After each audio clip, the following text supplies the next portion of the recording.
Two travelers stood before the same mountain, the same cliffs, the same storm, the same danger. But only one of them walked in peace.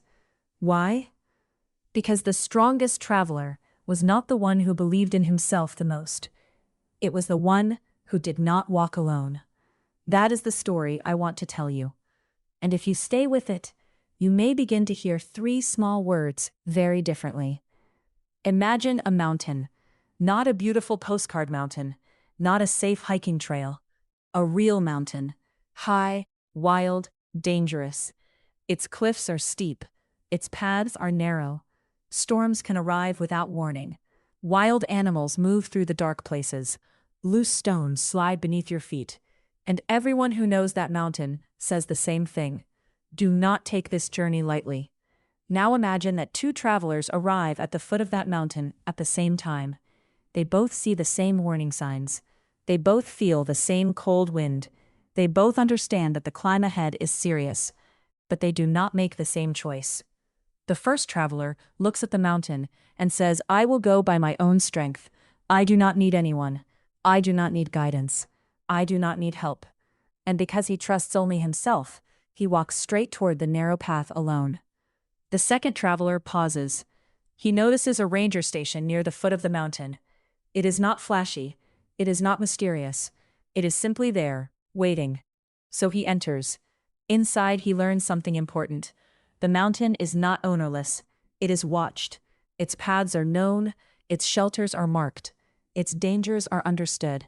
The ranger gives him a guide badge, a map, and radio access. He explains where the shelters are. He explains where the cliffs are weakest. He explains what to do if the storm begins. The traveler does not become stronger in that moment. His legs are still the same. His body is still the same. The mountain is still the same. But one great thing has changed. Now he walks under authority. Now he travels with permission. Now he is connected to the one who knows the mountain better than he does. So both travelers begin the same climb. At first, the difference does not seem dramatic. Both are walking. Both are climbing. Both are carrying weight. But slowly the mountain begins to reveal the truth. The first traveler hears strange sounds in the distance and has no idea whether danger is near. The second traveler can use the radio. The first traveler reaches a fork in the path and must guess. The second traveler has a map. The first traveler sees dark clouds gathering and feels panic rising. The second traveler knows where the nearest shelter stands. The first traveler meets danger as an isolated person. The second traveler meets the same danger as someone who bears a sign of recognized authority. The mountain has not changed. The storm has not changed. The cliffs have not changed. The difference is in the relationship. One traveler walks as if all power must come from himself. The other walks knowing that he belongs under something greater than himself. And before we name that difference, hold the picture in your mind. Two people, one mountain, one goes alone, one goes under a greater name, and that is the hidden key. Now let us leave the mountain for a moment and come back to our own lives, because the mountain is not only a mountain, it is also life. Every person faces paths they cannot fully control. Health, work, family, grief, temptation, uncertainty, tomorrow. There are days when the road feels clear, and there are days when the road narrows so sharply that we feel fear before the next step. There are moments when we think we are strong, and moments when we realize how little is actually in our hands. That is why these words matter. In God's name. They are not magic words. They are not a trick. They are not a way of pretending the mountain is easy. They are a declaration of truth. They mean, I do not begin this alone. I do not own my own breath. I do not control every outcome. I am not the Lord of the road ahead. I place this step under the name of the one who made me, sees me, and rules over what I cannot rule. When a believer begins in God's name, something quiet but deep begins to change. Pride begins to loosen, because we stop acting as if we are self-made. Fear begins to soften, because we remember that we are not abandoned in a silent world. Anxiety begins to bend toward trust, because we remember that power does not start and end with our own hands.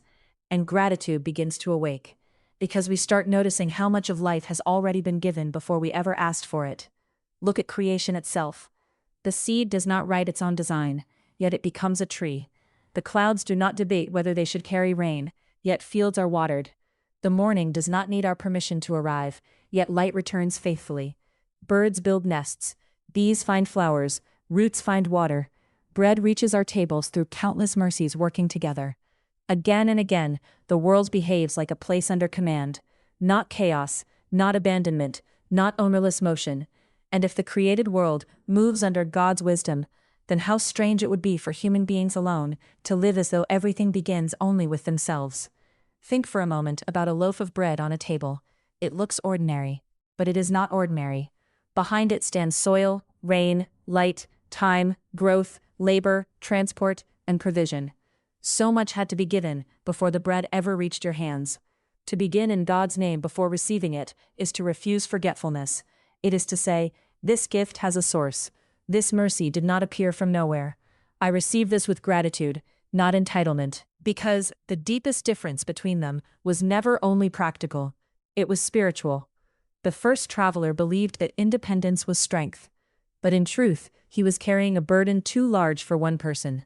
He was trying to be his own guide, his own protector, his own source of certainty, his own answer to danger. The second traveler accepted something better.